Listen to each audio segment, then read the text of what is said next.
Break के बाद एक बार फिर से आपका स्वागत है। दानापुर से इस वक्त की बड़ी खबर सामने आ रही है, जहां नहर किनारे मिली है हड्डी। इस वक्त की आपको ये बड़ी खबर बताए, जहां रूपसपुर में मिला है इंसान का पैर, पास में जली हड्डियां भी बरामद हुई है। कटा हुआ पैर मिलने से हड़कंप मच गया। हत्या कर शव जलाने की आशंका जताई जा रही है। शव के बाकी हिस्से का फिलहाल पता नहीं चल पाया है। पुलिस अब लोगों से पूछताछ कर रही है। इस वक्त की आपको ये बड़ी खबर दानापुर से बताए, जहां नहर किनारे हड्डी मिली है। रूपसपुर में इंसान का पैर मिला और पास में जली हड्डियां भी बरामद हुई हैं। कटा हुआ पैर मिलने से हड़कंप मच गया। लोगों ने जब ऐसे देखा कटा हुआ पैर, तो लोगों के बीच कई तरीके की चर्चाएं उठने लगी। तुरंत पुलिस को इस बात की जानकारी भी दी गई। पुलिस भी मौके पर पहुंची, अब जांच जारी है।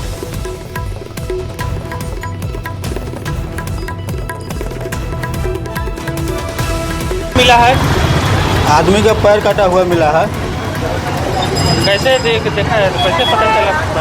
अब तो हम भी आए हैं, भीड़ देख करके हम भी पहुंचे, हम भी देखें। खाली पैर, बॉडी नहीं मिला? बॉडी नहीं मिला, खाली पैर है।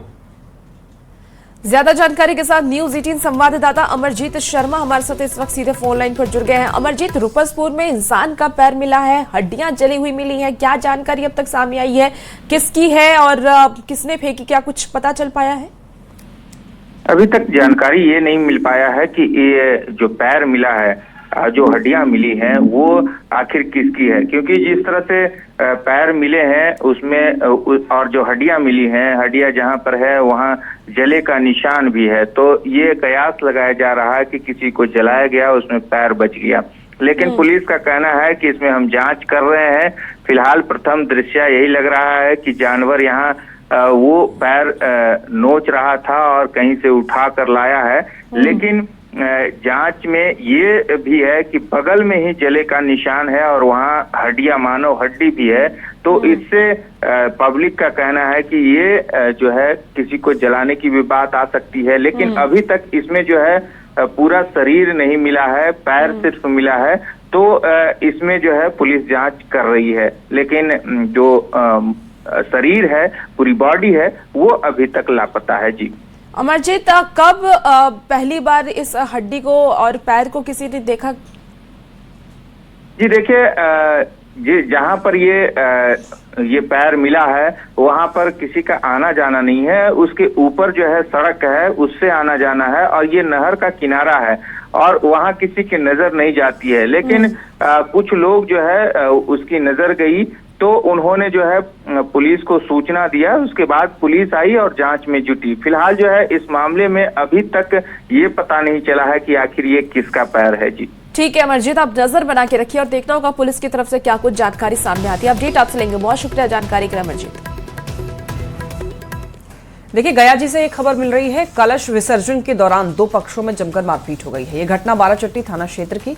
कलश विसर्जन के दौरान दो पक्षों के बीच विवाद हुआ और देखते ही देखते ये मामला इतना ज्यादा बढ़ गया कि दोनों ओर से ही लाठी डंडे चलने लग गए। झड़प में 3 लोग घायल हो गए, जिन्हें इलाज के लिए मगध मेडिकल कॉलेज रेफर किया गया। वहीं घटना की सूचना मिलते ही पुलिस मौके पर पहुंची और हालात को नियंत्रित में किया है। आपको बता दें कि पुलिस ने उपद्रव और शांति भंग करने के आरोप में 5 लोगों को हिरासत में लिया है। एक सीताचल गांव है, थाना से लगभग 8-10 किलोमीटर की दूरी पे है। वहां पर ये सूचना मिली कि 2 पक्षों के बीच में झगड़ा हो गया है डीजे बजाने के विवाद को लेकर के। तो पुलिस उस सूचना पर तुरंत वहां पहुंची। 15 मिनट के अंदर थाना अध्यक्ष अपने पुलिस फोर्स के साथ वहां पहुंच गए और तुरंत स्थिति को नियंत्रण में लिया गया। इसी बीच देखिए हजारीबाग से बड़ी खबर, जहां 12 वर्षीय बच्ची की संदिग्ध परिस्थितियों से मौत से सनसनी फैल गई है। उसका शव मध्य विद्यालय के पीछे झाड़ियों में बरामद हुआ। आशंका जताई जा रही है कि बच्ची के साथ दुष्कर्म के बाद उसकी हत्या कर दी गई। हालांकि पुलिस ने अभी इसकी आधिकारिक पुष्टि नहीं की है। परिजनों के अनुसार मृत बच्ची के साथ बर्बरता की गई, जिस पर पुलिस गहनता से जांच भी कर रही है। परिजनों के अनुसार बच्ची मंगलवार रात मंगला जुलूस के दौरान लापता हो गई और देर रात तक खोजबीन के बावजूद भी इसका कोई सुराग नहीं मिल पाया। पुलिस ने जांच शुरू की। फॉरेंसिक टीम और डॉग स्क्वाड की मदद से सबूत जुटाए जा रहे हैं। शव को पोस्टमार्टम के लिए भी भेज दिया गया है। जो जानकारी अब तक सामने आई है, एसडीपीओ ने दोषियों के खिलाफ सख्त कार्रवाई की बात की। आज में अभी तक पता चला है ये बच्ची कल रात्रि मंगला जुलूस में शामिल थी और उस मंगला जुलूस समाप्त होने के बाद ये लड़की कहीं और इसको ले जाया गया और उसकी हत्या की गई है। और सर प्रथम दृष्टया हत्या का मामला बनता है और एफएसएल टीम भी साथ में जाकर सभी साक्ष्यों का वो सर्च एंड सीजर कर ली है और पोस्टमार्टम रिपोर्ट आने के बाद पूरी तरह से उद्भेदन हो पाएगा। वैशाली के महनार थाना क्षेत्र के टाड़ा चौड़ी गांव में एक बच्चे का छठी समारोह और उस वक्त रण क्षेत्र में बदल गया। जनरेटर लगाने को लेकर दरअसल शुरू हुई मामूली विवाद मारपीट में तब्दील हो गई। जानकारी के मुताबिक प्रहलाद कुमार झा के घर पर एक कार्यक्रम हो रहा था। आरोप यह है कि उन्होंने किसी और की जमीन पर जनरेटर लगा दिया, जिससे नाराज लोगों ने प्रहलाद के परिवार पर लाठी डंडे से हमला किया। आरोप यह है कि महिलाओं और बच्चों के साथ भी गाली गलौज हुई, मारपीट की गई, जिसमें एक युवक का सिर भी लोहे की रॉड लगने से फट गया, जिससे गंभीर हालत में अस्पताल में भर्ती कराया गया। पीड़ित ने आरोपियों के खिलाफ महनार थाने में शिकायत भी दर्ज कराई है और अब ये मामला पुलिस के संज्ञान में है। पुलिस जांच पड़ताल में जुटी है। और राज्य से आपको इस वक्त की एक बड़ी खबर बता देते हैं, जहां स्ट्रेट ऑफ हॉर्मुज में फंसकर के रांची के लाल की मौत हो गई है और ये पूरा मामला सामने आया है। आज सुबह 9 बजे दुबई से दिल्ली एयरपोर्ट पहुंचेगा कैप्टन राकेश रंजन का पार्थिव शरीर। शुक्रवार को आएगा पटना। बिहार शरीफ के रहने वाले ये बताए जा रहे हैं। राकेश का परिवार पटना के लिए रवाना हो चुका है। ऑयल टैंकर पर तैनात थे कैप्टन राकेश रंजन की 18 मार्च को हुई थी मौत।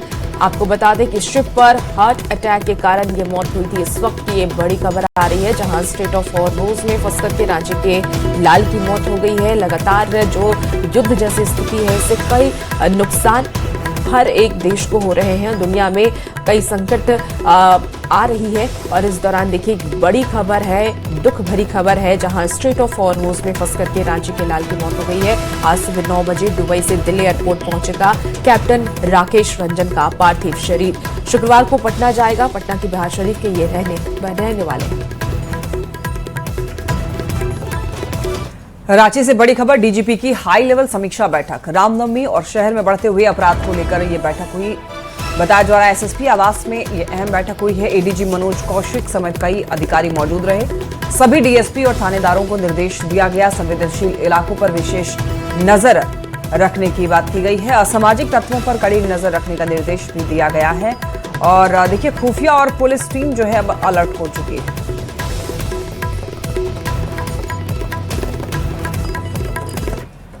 हजारीबाग में रामनवमी को लेकर के उत्साह चरम पर है। महिलाओं में भी रामनवमी को लेकर के उत्साह देखने को मिल रहा है। बरही प्रखंड कार्यालय परिसर मैदान में सैकड़ों की संख्या में महिलाएं शस्त्र संचालन का प्रशिक्षण ले रही हैं।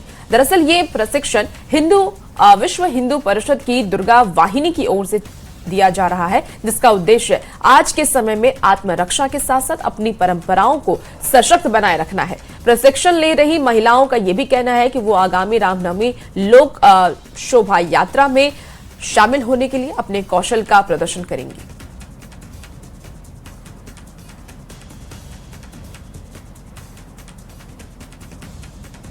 हमारी माताएं बहनें ही हैं जो विधर्मियों के झांसे में आकर अपना धर्म परिवर्तन कर रही है। मैं सभी से ये कहना चाहती हूँ कि आप सभी शस्त्र चलाना जरूर सीखें और अपने घरों में तलवार रखें, लाठी रखें, जिससे किसी भी परिस्थिति में अगर घटना कुछ होती है तो उसमें हम लोग दुश्मनों को उसको बहनों को अपील करेंगे कि दुर्गा वाहिनी से जुड़े। दुर्गा वाहिनी से जुड़ने से अस्त्र शस्त्र चलाना सीखेंगे, अपनी रक्षा करना सीखेंगे, क्योंकि हमारे देश में आजकल लव जिहाद बहुत तेजी से बढ़ रहे हैं। आज हमारी माताएं बहनें अपने आप को कहीं न कहीं सुरक्षित महसूस नहीं कर रही है। इसलिए दुर्गा वाहिनी के माध्यम से और हम अपने माताओं बहनों से आग्रह करेंगे कि आप दुर्गा वाहिनी से जुड़े और ये अस्त्र शस्त्र चलाने का प्रशिक्षण लें। रामनवमी को लेकर कटिहार जिला प्रशासन अलर्ट मोड पर है। रामनवमी के दिन शहर में शोभा यात्रा निकाली जाएगी, जिसकी तैयारियों में प्रशासन जुट गया है। इसी बीच जिला अधिकारी ने लोगों से शांति और सौहार्द के साथ रामनवमी मनाने की अपील भी की है।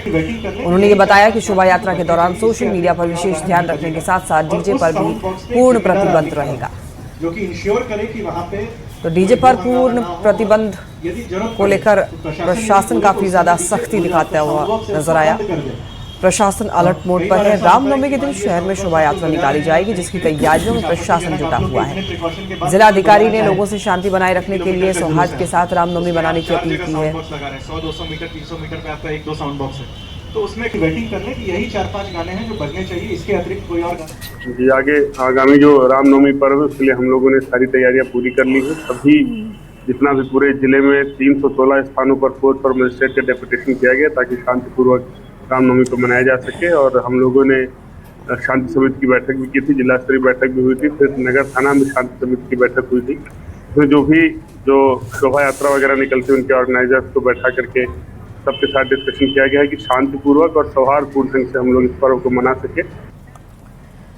और मुजफ्फरपुर में भी रामनवमी को लेकर के सुरक्षा व्यवस्था अब कड़ी कर दी गई है। शहर में बड़े पैमाने पर पुलिस की तैनाती की गई। शहर की सड़कों पर बीती रात पुलिस ने फ्लैग मार्च किया है और लोगों को निर्भीक होकर के शांति और सौहार्द के साथ त्योहार मनाने का संदेश दिया।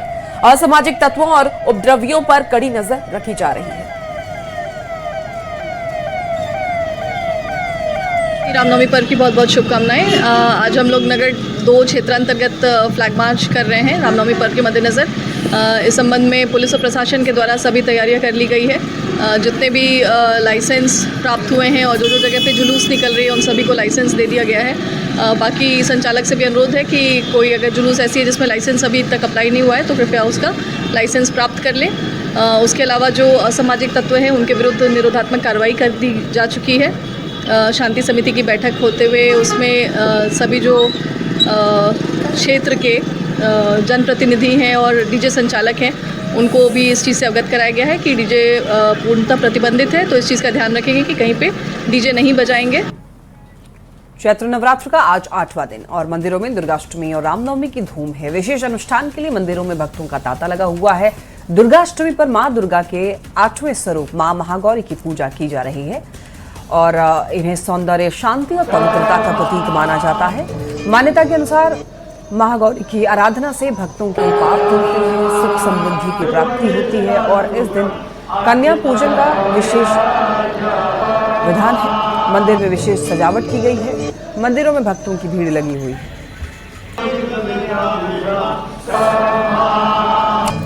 तो देखिए, नवरात्र के 8वें दिन मां दुर्गा के महागौरी स्वरूप की पूजा होती है।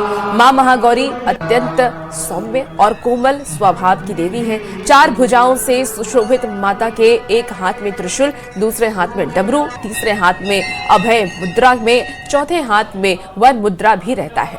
मां श्वेत वस्त्र धारण करती है और उनका रंग गोरा है। मां महागौरी की अगर हम बात कर लें तो वृषभ यानी कि बैल की सवारी वो करती हैं। महागौरी को अन्नपूर्णा का स्वरूप भी माना जाता है। जब माता सती ने आत्मदाह कर लिया था तब उन्होंने भगवान शिव को अगले जन्म में भी पति के रूप में पाने का संकल्प लिया और इस संकल्प के चलते उनका जन्म हिमालय और मैना के घर में हुआ और इस कारण उनका नाम पार्वती पड़ा है। 8 साल की उम्र में पूर्व जन्म का भान होते ही उन्होंने जंगल में तपस्या करनी शुरू कर दी। सालों तक घोर तपस्या से उनका शरीर काला पड़ गया। तब से प्रसन्न होकर के शिव जी ने उन्हें दर्शन दिए और गंगा जल छिड़क कर उनके रंग को फिर से सफेद कर दिया। वो महागौरी कहलाने लगी। इस बार अष्टमी पर कुलदेवी पूजन, हवन और कन्या पूजन का विधान है। कन्या पूजन को देवी की साक्षात उपासना का रूप भी माना जाता है। पंचांग के अनुसार की अगर हम बात कर लें तो अष्टमी तिथि 25 मार्च 2026 को दोपहर 1:50 से शुरू हो रही है और जो कि 26 मार्च को सुबह 11:45 तक रहेगी। रसोई गैस की कमी के बीच सीतामढ़ी के डुमरा प्रखंड से एक राहत भरी खबर है। यहां पर केंद्र सरकार की गोवर्धन योजना के अंतर्गत लगभग 50 लाख रुपए की लागत से गोबर गैस प्लांट का निर्माण किया जा रहा है और देखिए, इस प्लांट के शुरू होने के बाद शुरुआती चरण में करीब 100 परिवारों को पाइपलाइन के जरिए रसोई गैस उपलब्ध कराई जाएगी। इससे ग्रामीणों को सस्ती और आसानी से मिलने वाली गैस सुविधा मिलेगी। में जारी युद्ध की वजह से पूरे देश में एलपीजी सिलेंडर को लेकर हाहाकार की स्थिति बची हुई है। एलपीजी सिलेंडर का वैकल्पिक तस्वीर भी जो सरकार है वो खोजने की लगातार अभियान में जुटी हुई है। और हम आपको सीतामढ़ी जिले के डुमरा प्रखंड के मेथौरा ग्राम पंचायत की तस्वीर दिखाने की कोशिश करते हैं, जिस तस्वीर के माध्यम से आप सहज अनुमान लगा सकते हैं कि सीतामढ़ी जिला प्रशासन एलपीजी सिलेंडर का जो वैकल्पिक उपाय है उसको तलाशने में लगातार लगा हुआ है। सीतामढ़ी के डीएम रिची पांडे के निर्देश के आलोक में सीतामढ़ी के डुमरा प्रखंड के मेथौरा पंचायत में गोवर्धन योजना के तहत गोबर गैस प्लांट लगातार लगाया जा रहा है और सीतामढ़ी के जिलाधिकारी ने 1 माह के भीतर इस योजना को पूरा करने का निर्देश जारी किया है। और इस योजना के पूरा होते ही गांव के तकरीबन 100 लोगों को शुरुआती दौर में गोबर गैस प्लांट के जरिए घर घर पाइपलाइन के जरिए उसको गैस की आपूर्ति कराई जाएगी। और आप तस्वीर देख सकते हैं, काफी हद तक काम को पूरा कर लिया गया है और जिलाधिकारी के निर्देश के आलोक में लगातार इस योजना की देखरेख की जा रही है। और गोवर्धन योजना के तहत इस योजना पर 50 लाख रुपए की राशि खर्च की जा रही है और शुरुआती दौर में तकरीबन 100 परिवारों को इससे लाभ होगा। लेकिन जैसे जैसे गोबर की मात्रा इसमें बढ़ाई जाएगी वैसे वैसे परिवारों की तादाद भी लगातार बढ़ेगी और ज्यादा से ज्यादा लोग इससे लाभान्वित होंगे। राकेश रंजन, न्यूज 18 सीतामढ़ी। और प्रधानमंत्री नरेंद्र मोदी फिर से बने हैं दुनिया के सबसे लोकप्रिय नेता। जी हां, आपको बता दें कि लोकप्रिय नेता प्रधानमंत्री नरेंद्र मोदी को बनाया गया है। उन्हें मॉर्निंग कंसल्ट के सर्वे में टॉप पर रखा गया है। टॉप पर पीएम मोदी है। पिछले साल रैंकिंग में टॉप पर थे प्रधानमंत्री नरेंद्र मोदी। तो इस वक्त की आपको ये अच्छी खबर बता रहे हैं, जहां प्रधानमंत्री नरेंद्र मोदी फिर से दुनिया के सबसे लोकप्रिय नेता बन चुके हैं। मॉर्निंग कंसल्ट के सर्वे में टॉप पर प्रधानमंत्री नरेंद्र मोदी आए हैं। पिछले साल भी रैंकिंग में उन्हें टॉप पर रखा गया था। टीएमसी सांसद शत्रुघ्न सिन्हा ने पीएम मोदी की तारीफ की है। कहा पीएम मोदी सुपर एनर्जेटिक है, अच्छे मैच नहीं कर सकते हैं उनका एनर्जी लेवल।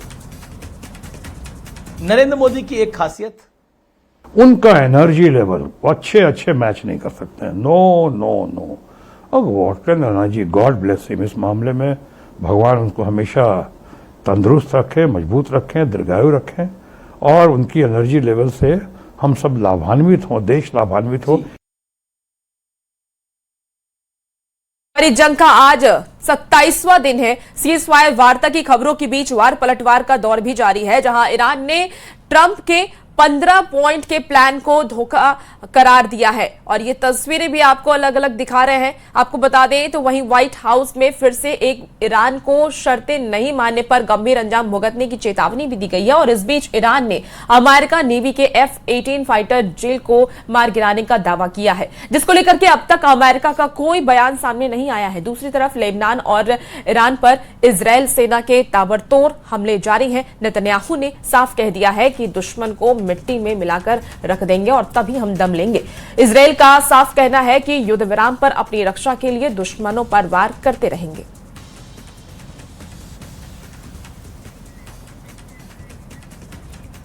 ईरान ने युद्ध खत्म करने के लिए अमेरिकी राष्ट्रपति डोनाल्ड ट्रंप के 15 सूत्रीय संघर्ष विराम प्लान को ठुकरा दिया है। इसने अपनी 5 मांगों की एक नई सूची जारी की है, जिसमें हॉर्मुज स्ट्रेट पर पूरी तरीके से ईरान के अधिकार को मान्यता देने की मांग भी शामिल है।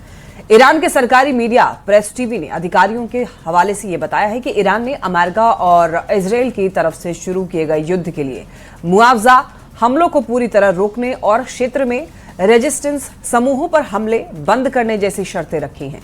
ईरान ने यह साफ और तल्ख लहजे में यह कहा है कि ट्रंप ये तय नहीं कर सकते हैं कि युद्ध कब और किन शर्तों पर खत्म होगा।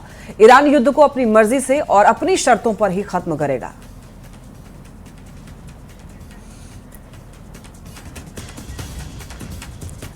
और देखिए, अमेरिका के अखबार द वॉल स्ट्रीट जर्नल में छपी एक रिपोर्ट के मुताबिक ईरान ने अमेरिका के उन सैन्य ठिकानों को हटाने की शर्त रख दी जो उसके आसपास हैं, यानी कि खाड़ी देशों में मौजूद मिलिट्री बेस को हटाने की शर्त ईरान ने अमेरिका के सामने रखी। इसके अलावा ईरान ने युद्ध से हुए नुकसान की भरपाई की मांग कर दी और भविष्य में अमेरिका या इजरायल इस पर हमले नहीं करेगा, इसकी गारंटी भी मांग ली गई है। तो ईरान ने यह भी मांग कर दी है कि अमेरिका ने उस पर जो प्रतिबंध लगाए थे वो सब तुरंत हटा लें।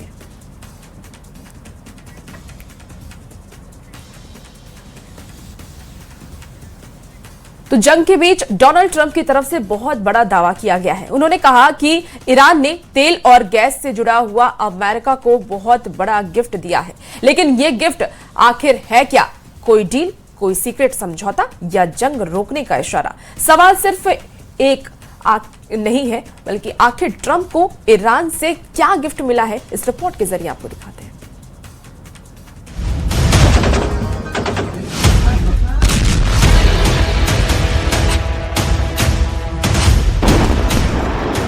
डोनाल्ड ट्रंप के गिफ्ट वाले बयान ने पूरी दुनिया में सस्पेंस पैदा कर दिया है। ट्रंप ने साफ कहा है कि ये गिफ्ट न्यूक्लियर नहीं बल्कि तेल और गैस से जुड़ा है और इसकी कीमत बहुत बड़ी है, लेकिन उन्होंने इसकी डिटेल बताने से इनकार कर दिया। ऐसे में सवाल यही उठता है कि क्या ये गिफ्ट दरअसल कोई आर्थिक या ऊर्जा से जुड़ी रियायत है? क्या ईरान ने तेल सप्लाई या ट्रांजिट में कोई राहत दी है? They're going to make a deal. They're going to make a deal. They did something yesterday that was amazing, actually. They gave us a present, and the present arrived today. And it was a very big present worth a tremendous amount of money. And I'm not going to tell you what that present is, but it was a very significant prize. And they gave it to us, and they said they were going to give it, so that meant one thing to me, we'd deal with. Trump का ये कहना कि हम सही लोगों से बात कर रहे हैं, ये संकेत देता है कि ये सिर्फ एक गिफ्ट नहीं, बल्कि किसी बड़े समझौते का शुरुआती कदम भी हो सकता है। इस पूरे रहस्य की सबसे अहम कड़ी है स्ट्रेट ऑफ हॉर्मुज, जहां से दुनिया के तेल का बड़ा हिस्सा गुजरता है। ट्रंप ने खुद कहा कि ये गिफ्ट इसी स्ट्रेट और तेल की फ्लो से जुड़ा है। ऐसे में कयास लगाए जा रहे हैं कि ईरान ने यहां तेल टैंकरों के लिए रास्ता आसान किया हो या किसी तरह की रोक हटाने का संकेत दिया हो। अगर ऐसा है तो इसका सीधा असर वैश्विक तेल कीमतों पर पड़ सकता है। हॉर्मुज में किसी भी तरह की राहत का मतलब ऊर्जा बाजार में स्थिरता लौट सकती है और जंग का दबाव कम हो सकता है। हालांकि ईरान ने अब तक किसी भी तरह के गिफ्ट या औपचारिक बातचीत से इनकार किया है, जिससे ये मामला और ज्यादा रहस्यमय हो गया है। एक तरफ अमेरिका डील के करीब होने का दावा कर रहा है, वहीं दूसरी तरफ ईरान सार्वजनिक रूप से इनकार कर रहा है। ये भी संभव है कि यह सब बैक चैनल बातचीत का हिस्सा हो, जिसे अभी सार्वजनिक नहीं किया जा रहा। कई बार कूटनीति में ऐसे संकेत दिए जाते हैं ताकि दबाव बनाया जा सके और डील की दिशा तय की जा सके। यही वजह है कि ट्रंप का यह बयान सिर्फ जानकारी नहीं बल्कि एक रणनीति भी हो सकता है। और फिलहाल वक्त हो चला एक छोटे से ब्रेक का, जल्द हाजिर होते हैं।